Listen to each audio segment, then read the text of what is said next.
我带着新人在规则疆域里存活。规则疆域是一个巨型的怪坛，被选中的玩家会进入任意副本，结局只有死或者存活获得点数，拥有足够的点数可以实现任何愿望。如今新人却遇到管家 NPC 要他2选1，萝卜、纸巾。新人惊恐地看向我，管家面前哪有萝卜纸巾？我示意新人选择正确的后，管家发出一声尖锐的不似人声的鸣叫。真棒！我叫林少，是个超能力者，听起来很酷，但我的能力叫概念降格，能把满汉全席降格成馒头咸菜，致命危机降格成尴尬小麻烦。在现实世界，这本是最大的战绩，是我把老板一份价值100万的合同降格成了一沓毫无法律效力的草稿纸。他当时捏着那沓废纸，脸色由红转紫再转青，拽着我的领子把我拖向18楼敞开的窗户，表示要把我做成自由落体实验品。心灵鸡汤总说废物是放错地方的资源，果然我这个资源被一个叫规则疆域的诡异怪坛精准回收了。怪坛里的结算货币叫奖励点，1点能兑现实世界1克黄金，集齐足够的点数甚至能够实现任何愿望，哪怕我要统治宇宙。对应的，如果没能在怪坛中活到最后，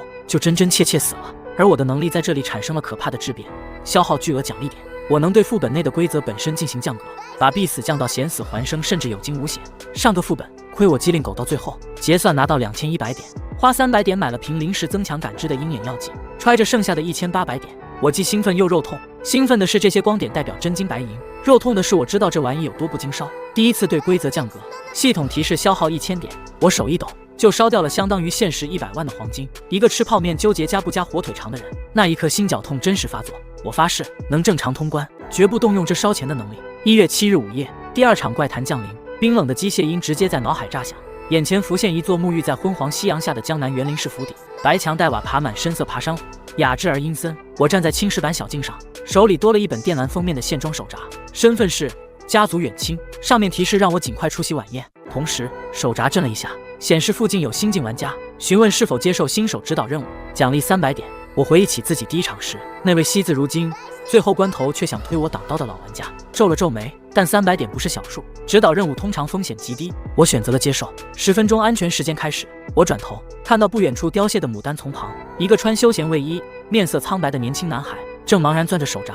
我出声叫他，他吓得一激灵，眼神慌乱地问我这是哪里，是不是恶作剧？我走过去，尽量语气平静，告诉他这里叫规则疆域，一个赢了才能活下去的怪坛。他不明白，我指了指他手里的手札，说在这里，规则就是铁律，违反的后果不是记过，是死。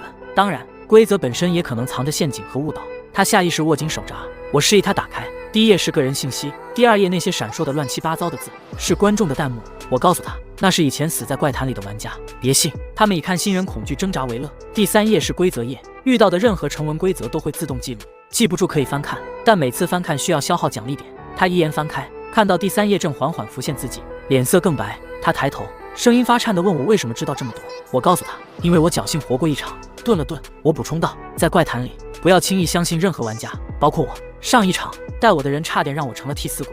此时手札第2页的弹幕开始翻滚，又来了2只小羊羔，赌这个戴眼镜的先死还是那个学生仔先死。家族远亲，开局不错啊，可惜10分钟安全时间快到了。别信老玩家，他们都是骗子。我没理会这些垃圾信息。倒计时还剩1分钟时，我对他说，尽量收集信息，保持警惕，祝你好运。安全时间结束的刹那，庄园的光线暗沉了1分。忽然一个穿深青色长衫、面白无须的中年管家毫无征兆地出现在那新人面前3步远的地方。我是一个垃圾超能力者，垃圾遇到伯乐也能成为千里马。比如我现在进入的规则怪坛让我的能力变得非常棒。这是我进入的第2场怪坛，我接到了带新人的任务。此时新人遇到了第1个规则事件，管家出现在他面前，管家脸上挂着僵硬的笑，双手各托一个蒙着红绸的漆木托盘，红绸下凸起的形状不规则，表面像打了层模糊的马赛克，看不清是什么。管家张开嘴，发出一连串古怪扭曲的音节，像方言咿呀学语，又像喉咙卡着异物。萝卜、纸巾，他重复了一遍，同时将2个托盘往前递了递，意思很明显，选一个。新人的手在2个托盘间颤抖，不知所措地看向我，眼中满是惊恐。很明显那个托盘上既没有萝卜也没有纸巾。我立刻瞥向手札弹幕，选左边，左边，快！右边那个我上次见过，选了的玩家当场就融化了。左边托盘的红绸底下好像是块玉佩。别信弹幕，他们都是骗子，这次是真的，信我。左边。弹幕鱼龙混杂，但有几条重复强调左边的 ID， 在上个副本某些时刻出现过，似乎有那么一点可信度，至少比瞎蒙强。我朝那新人微微点头，用口型无声表示左。他看到我的示意，脸上挣扎更甚。他看看管家诡异的笑容，又看看我，最终一咬牙指向左边托盘。管家脸上的笑容骤然扩大，皮笑肉不笑，发出一声尖锐的不似人声的鸣叫。真接着，他掀开了左边托盘的混着马赛克的红筹。我拥有一个很拉胯的超能力，所幸我遇到了伯乐。进入规则怪谈后，我的能力不再拉胯。这是第2轮怪谈，我接了带新人的任务。新人刚刚在萝卜纸巾中选对了，成功获得奖励。托盘里是半个巴掌大的环形玉佩，玉质温润，中间有道细微裂纹，裂纹处透出暗红色，像浸过血。旁边还有一张折叠的桑皮纸。管家将托盘整个塞进新人怀里，然后拖着右边未被选中的托盘，转身迈着僵硬的步子消失在园林深处。新人捧着托盘发抖，他展开桑皮纸，我也凑过去看。朱砂写就几行工整却阴冷的小楷，是隐藏规则：持玉可见常人所不可见之物，玉裂血沁为示警，玉碎则人亡。此玉可抵一次则录之物，仅限一次。新人的手札已自动记录这条规则，他茫然地看向我，问这是什么意思。我低声道：这是你的专属规则，选对了，玉佩收好，关键时候能保命。他追问则录之物是什么，我也不清楚，但既然是抵一次，应是某种选择性的危险。我环顾四周，说先别管这些，得去找晚宴厅，跟紧我，但别靠太近，保持3步距离。新人慌忙将玉佩挂上脖子，塞进衣里，桑皮纸折好收进口袋，捧着空托盘跟在我身后。路上，我简短告知动态规则：玩家不能长时间完全静止，否则会引来清理者。在这个副本，可能是手札封面纹路变化或周围植物异常生长，总之要保持缓慢移动，哪怕原地踱步，安全无除外。他连连点头，脚步明显不敢停了。府邸主建筑是3进式院落，漆色陈旧，彩绘斑驳。正厅大门敞开，灯火通明，隐约传来乐声和模糊交谈。门厅左侧粉墙上贴着一张大幅洒金宣纸，用红色液体写着晚宴厅守则，上面的液体还下滑了一些，显得格外诡异。我带着我的废物超能力进入了规则怪谈，刚刚帮助新人解决了第1个关卡。我带着新人来到宴会厅，晚宴厅守则共12条。晚宴于日落后3刻开始，请准时出席。用餐时保持肃静，聆听主人祝酒词。餐盘内食物务必享用完毕，不得询问菜肴原料。离席需向主座方向躬身作揖。侍者身着绛红色短褂，仅听从家族成员指令等等。我核对了一下手札，规则被收录，有效。先生，晚宴即将开始，您是直接入席，还是需要先到厢房歇息？一个温和却空洞的声音响起。我转头看到那身青色长衫的管家又悄无声息出现在身侧，脸上依旧是标准而疏离的微笑，眼神空洞。我心头一紧，规则提到侍者身着绛红色短褂，可这位是深青色长衫，而且晚宴厅守则和管家的询问，直接入席。我回答，同时身体微侧，避免与他距离过近。规则中提及肖像画，又强调午夜后的房间，是否意味着在非安全屋的公共区域，与某些特定 NPC 长时间接触也有风险？好的，请随我来。管家转身，步态精确的像用尺子量过。晚宴厅内布置古雅华贵，巨大紫檀木圆桌铺着锦绣桌布，银质烛台光线摇曳，有10几人落座，男女都有，衣着各异，神色间带着难以掩饰的紧张和审视。都是玩家，那新人也在靠门位置，低着头，主座空着。厅内2侧墙壁挂满等身大小的先祖画像，画中人目光似乎有意无意投向餐桌。我选了个中段，背靠石墙，能观察大部分人和门口的位置坐下。刚落座，乐声停止，管家走到主座旁，用空洞的声音表示老夫人身体微恙，由他代为主持晚宴。愿祖荫庇佑诸位。没有祝酒词。规则第2条，聆听主人的祝酒词。主人没来，管家主持，这算漏洞还是陷阱？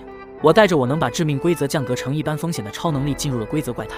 我带着新人进入晚宴厅，根据晚宴厅规则需要聆听主人的祝酒词，可是庄园主人却没到场，由管家替代，这算漏洞还是陷阱？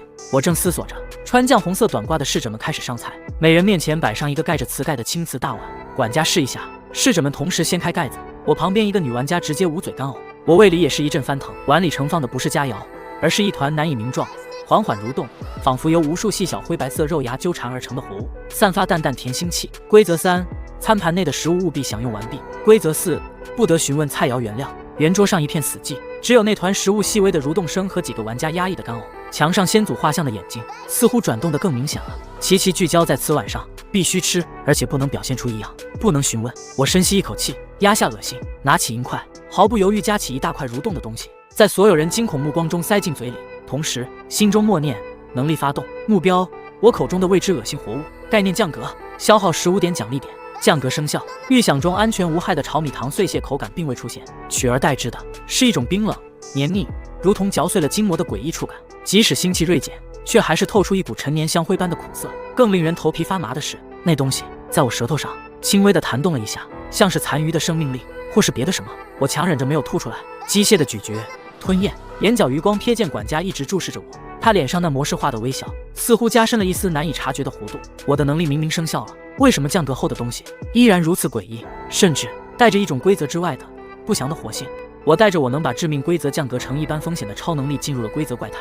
我明明使用能力将未知恶心活物概念降格，可是降格后的东西依然如此诡异，我只能面无表情的咀嚼、吞咽，再次下快。我必须吃完，而且要快，在别人反应过来，或者这食物发生更糟变化之前。我的举动似乎刺激了其他人，那新人脸色惨白，看着我，又看看碗，终于哆嗦着拿起筷子。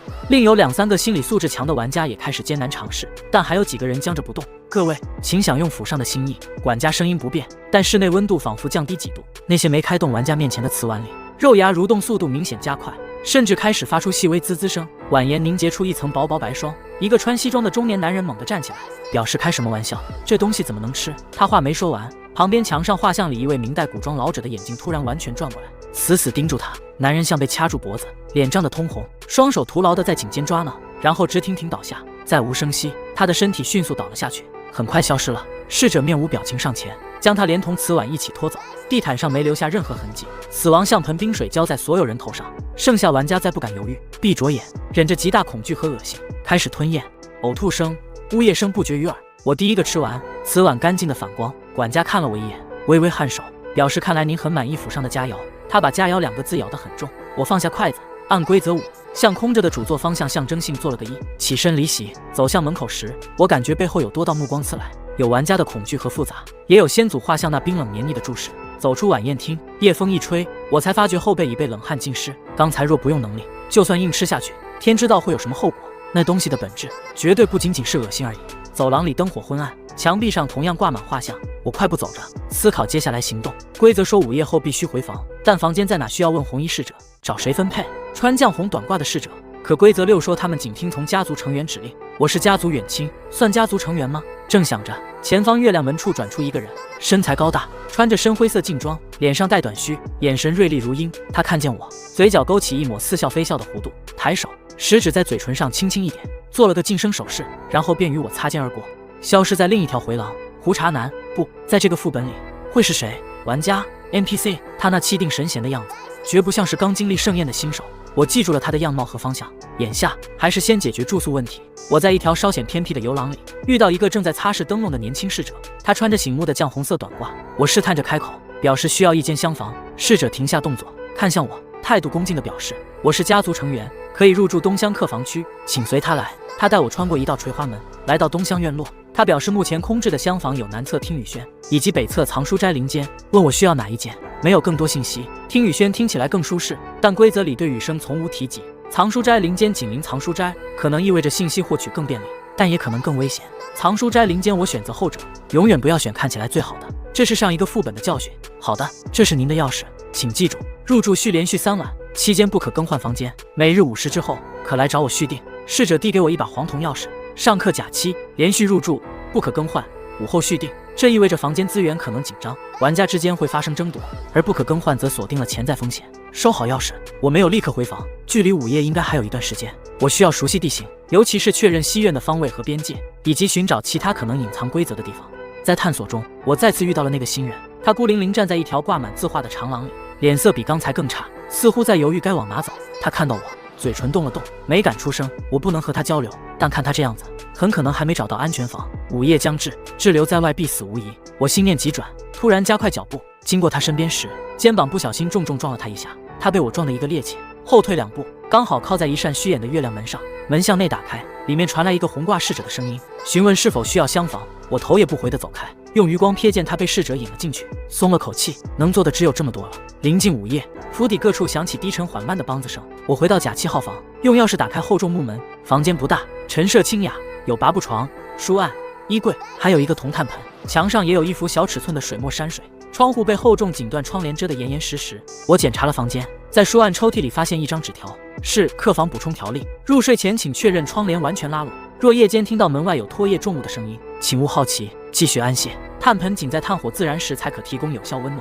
房间内的书籍可以翻阅，但若看到空白页，请立即合上。钥匙请随身携带，丢失概不补发。可信任你的邻舍，但不要轻易开门。又是6条，与晚宴厅守则不同，这些条例更私人化，且直接关系到夜间生存。我仔细记下。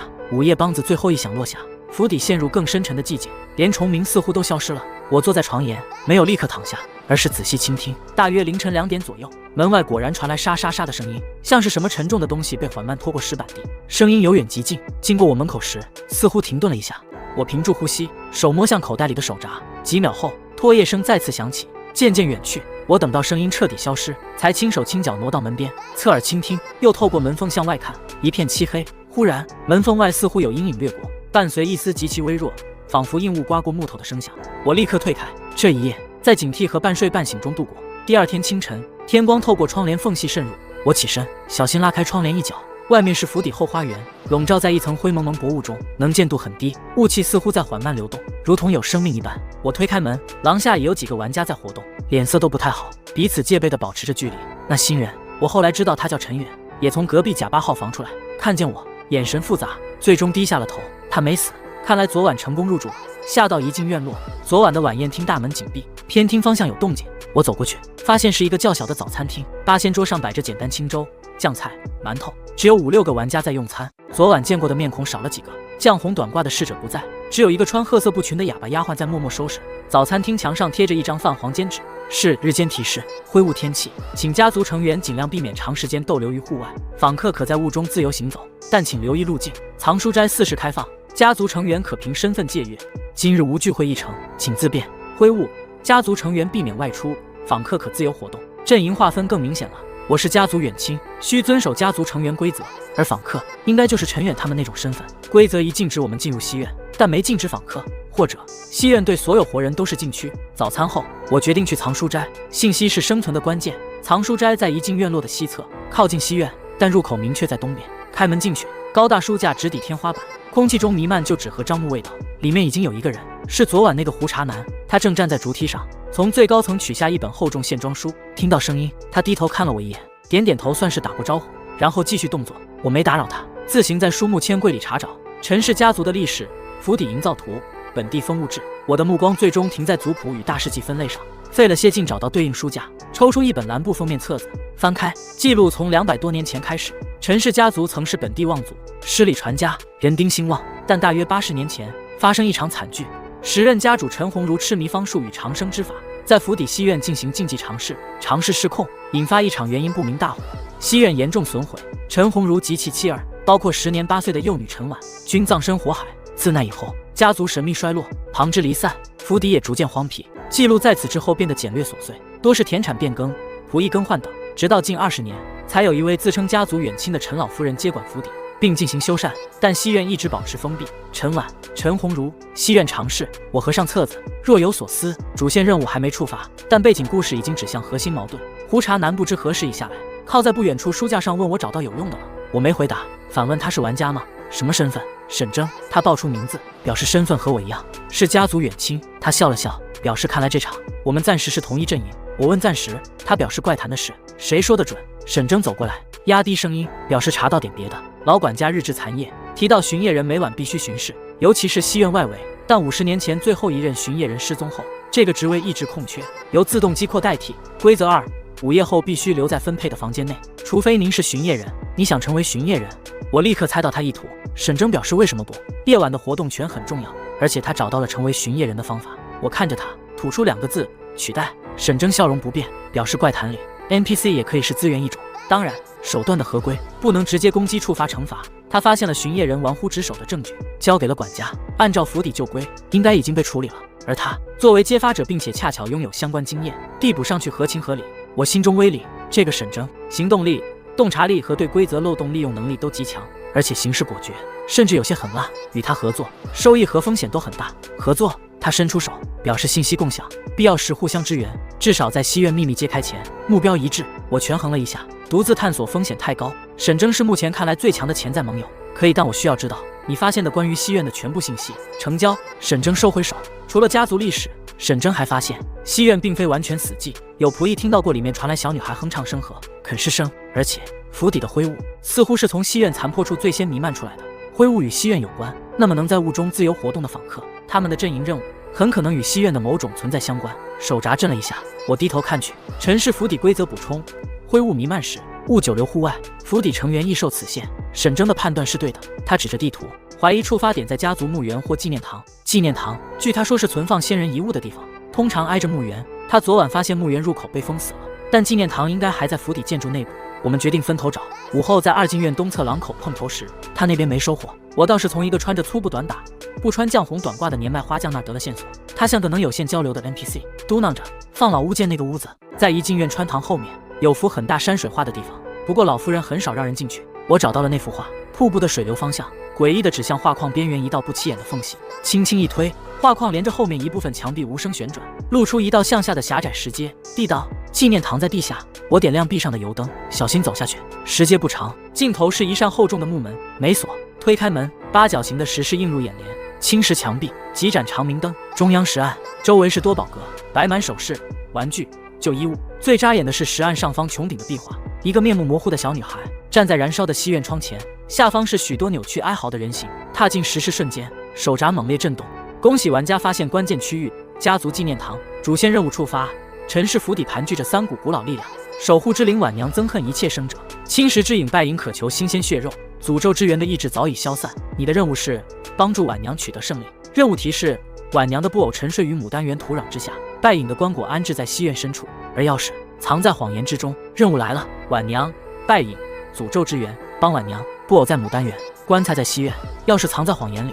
我刚记下，门口传来响动，沈征闪身进来，反手关门。他扫视石室，目光停在穹顶壁画上，看来我们上了同一条船。他眉头微皱，表示布偶好找，牡丹园白天能去，西院的棺椁是大麻烦。沈征眼睛一亮，走，先去牡丹园。我们离开纪念堂，前往南侧的牡丹园，灰雾比清晨更浓了，能见度不到20米。作为家族成员，我们不能久留户外，牡丹园很大，大多已枯萎。任务只说土壤之下，我们分头用找到的花锄翻找，雾气湿冷，粘在身上很不舒服，翻了近半小时，一无所获。沈征抹了把脸上的雾水，提示可能不只是字面意思。晚娘的布偶，一个8岁女孩，会把心爱布偶藏哪儿？我们看向园子中央枯萎花丛里的小小八角凉亭，里面有10桌石凳，石桌桌面刻着模糊的棋盘格，桌子底下没东西。我注意到一个石凳比另一个干净，像被经常擦拭，用力推很沉，但底部有微小空隙。沈征过来帮忙挪开石凳，下方土壤明显被松动过，挖了1尺深，花锄碰到硬物，是个锈迹斑斑的铁盒，打开，里面是个脏兮兮的布娃娃，黑发，墨点画的眼睛晕开了一只，嘴角缝线裂开，露出暗褐色填充物，如裙上绣着褪色的晚娘。找到了。沈征仔细检查，没有其他东西，看来这只是部件之一。刚收好娃娃，雾气剧烈翻涌，浓度陡增，能见度瞬间降到不足5米。雾里传来沉重拖沓的脚步声，还有湿木头摩擦的咯吱声，不止一个，从4面8方围拢过来。雾里有东西，我们朝着建筑方向狂奔，浓雾遮蔽视线，还扭曲方向感。身后拖沓声和咯吱声越来越近，带着冰冷恶意。回头瞥见浓雾中隐约浮现几个佝偻扭曲的灰影，只有人形轮廓。沈征率先冲进一道侧门，我紧随其后，关门上栓，背靠冰凉门板。外面传来沉重的拍打和刮擦声，持续好一会儿才平息。沈征喘了口气，灰雾不仅是天气，还是访客阵营的主场，藏着败影的爪牙。家族成员白天也不能安全待在户外了。雾在变浓扩大，如果笼罩整个府邸，家族阵营可能直接失败，必须加快进度，找到钥匙，处理败影，或者唤醒晚娘。回房间仔细研究任务提示，晚上再行动。沈征有了巡夜人身份，夜里方便些，午夜后老地方见。下午我梳理信息，花费奖励点查看手札里的规则细节，试图找出谎言线索。午夜梆子声前，我检查门窗，静坐等待。梆子身后不久，门上传来3长2短的轻叩，沈征的暗号。他闪身进来，提着气死风灯，火苗稳定。他成了巡夜人沈征，巡视范围包括主院大部分公共区域和西院外围。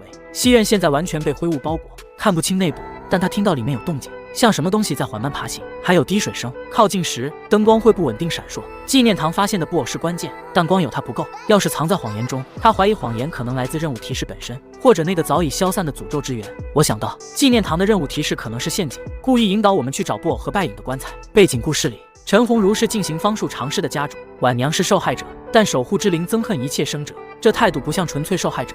诅咒之源早已消散，真的消散了吗？如果消散了，他的意志又如何成为任务提示的一部分？沈征的怀疑很有道理，副本剧情可能有多重反转，我们需要验证败影棺椁是否真的在西院，以及晚娘的完整信息。沈征作为巡夜人，可以想办法看一眼西院内部，不用进去。西院有破损花窗，被木板钉死，但可能有缝隙，他需要我帮忙引开可能存在的监视，制造点动静，在远离西院但又能引起注意的地方，比如弄响廊下铁马，或者不小心触发某个无关紧要的规则。他会看准时机接近，得手后纪念堂会合。我同意了，这是目前最可行的方案。沈征告诉我，他计划查看西院花窗的大致方位，然后我们分头行动。我来到怡静院挂满铜制风铃的游廊，选中一串最旧、叶片边缘锋利的铁马，用丝线在铁马叶片和廊柱之间做了个绊索，退到拐角，用小石子精准打在铁马中心的吊环上，叮铃哐啷，铁马剧烈晃动，牵动绊索，带着旁边几串铁马一起碰撞作响。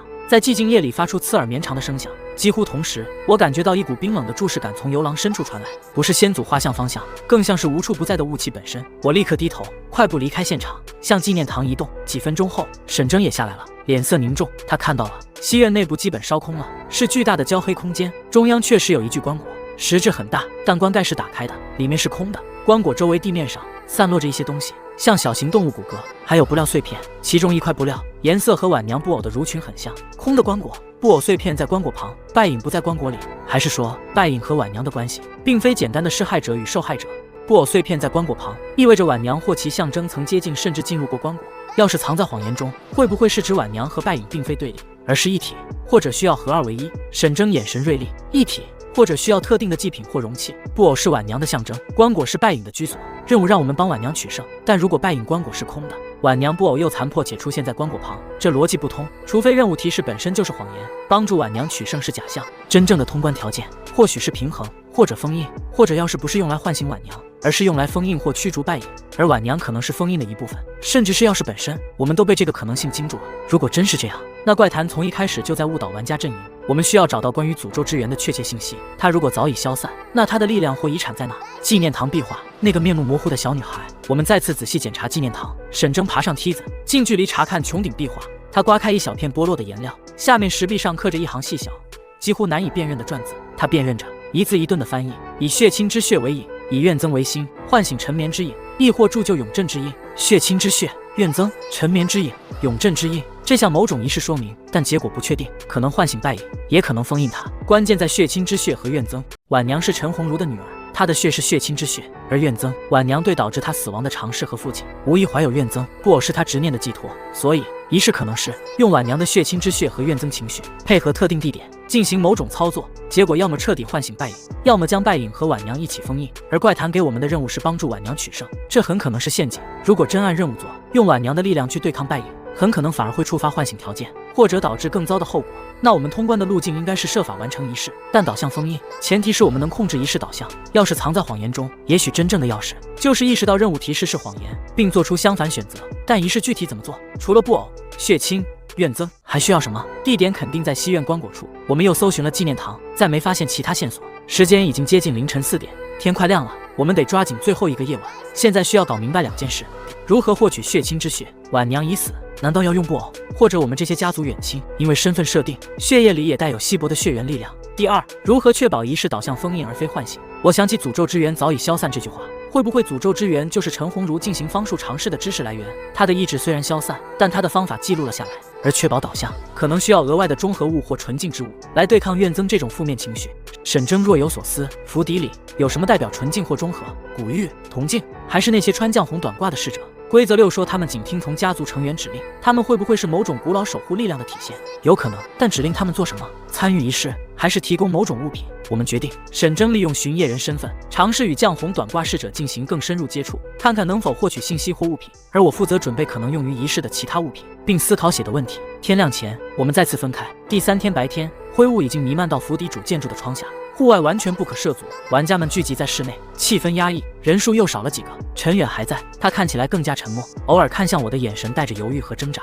访客阵营的玩家似乎有意无意聚集在一起，与家族成员玩家泾渭分明。沈征白天在补觉，我则去了厨房区域，以检查家族用度为名，找到一些可能用得上的东西：一罐精盐，几根未使用过的红烛，一小瓶茶油。至于铜器，香炉里就有。关于血，我最终有了大胆猜想，不需要真的血液。在这个规则世界，血亲之血可能是象征概念，晚娘的布偶就是她执念的载体。布偶本身或许就蕴含某种本质，或者我们玩家的身份，家族远亲。在仪式中，我们的身份认同和选择本身就能代表一种血缘的延续和意志的传递。我把想法告诉了傍晚醒来碰头的沈征，有点道理。规则怪谈里，象征意义往往比物理实质更重要。沈征表示他也有收获，他和一个年长的绛红短褂侍者聊了聊，用巡夜人咨询府邸安防事宜的名义。侍者提到，府邸最初的守护力量源于家族首任家主与地奇的契约，契约物是一枚青玉佩环，代代相传。但在陈鸿儒时代遗失，他暗示玉环可能被藏在了最显意是最安之处。最显意是最安，西院、棺椁里，或者布偶体内。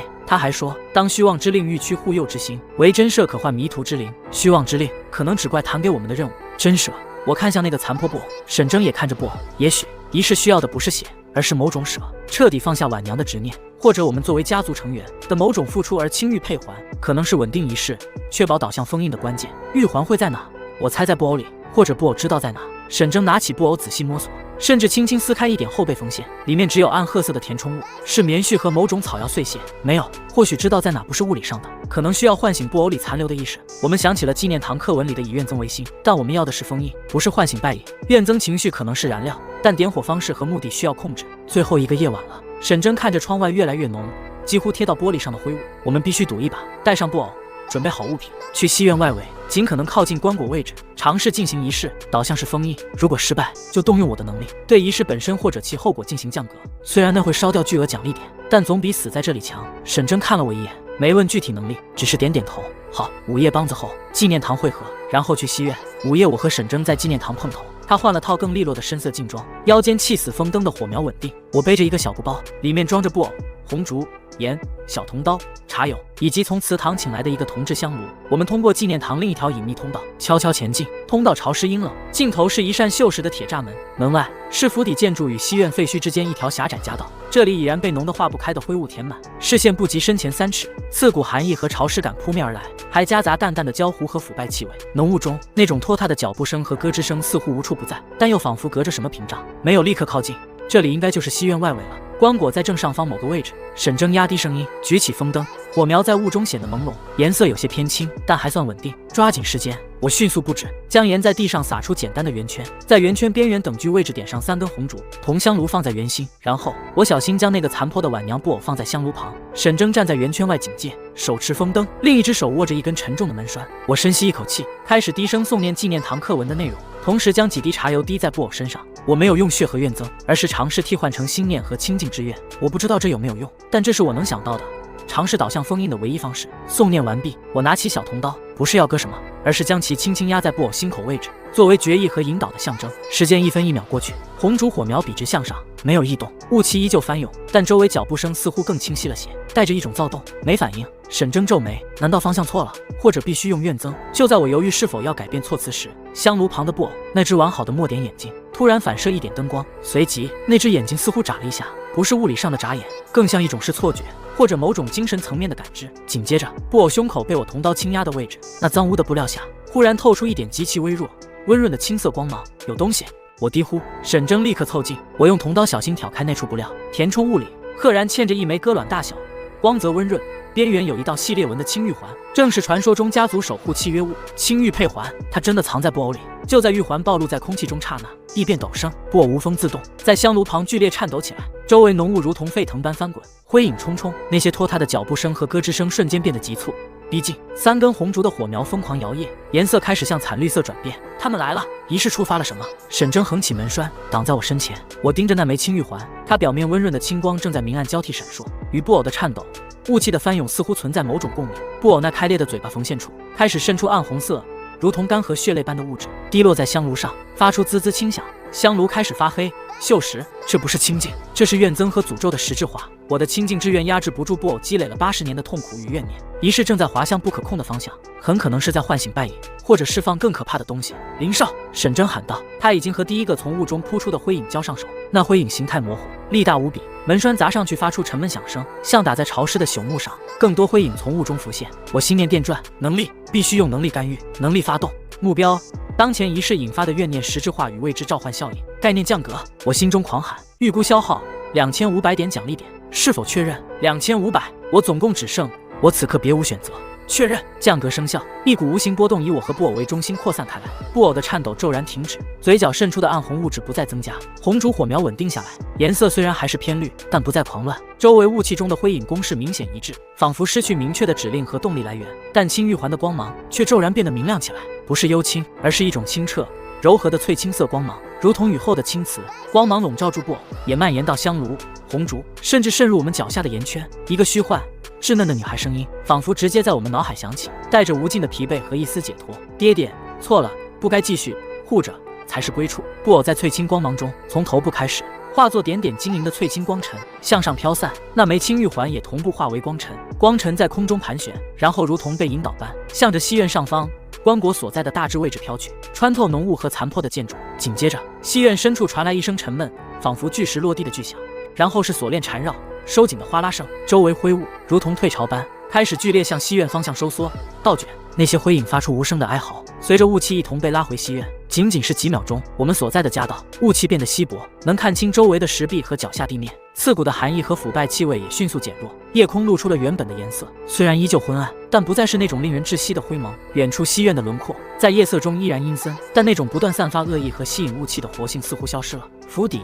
恢复了平静，我和沈征背靠潮湿的石壁，大口喘气。刚才短短几十秒，体力消耗和精神压力巨大，手闸震动，检测到核心异常力量侵蚀之影败影进入强制沉眠状态，检测到守护契约物清域配还本源力量释放，完成终极封印引导。恭喜玩家林少、沈征完成隐藏结局，永恒的安息。阵营任务帮助婉娘取胜因条件变更自动失效，正在结算副本奖励。玩家林少副本评价 A+，奖励点5000，隐藏结局额外奖励技能契约灵光残缺，微弱提升对灵体、诅咒类存在感知与亲和力。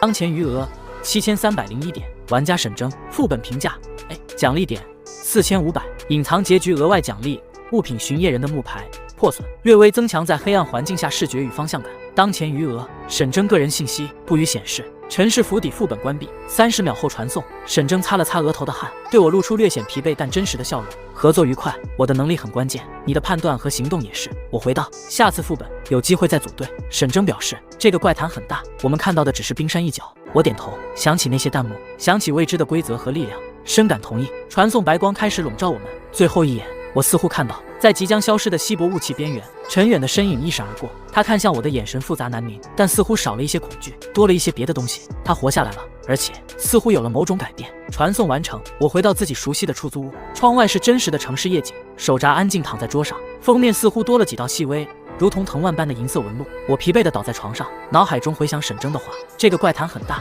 而我的路才刚刚开始。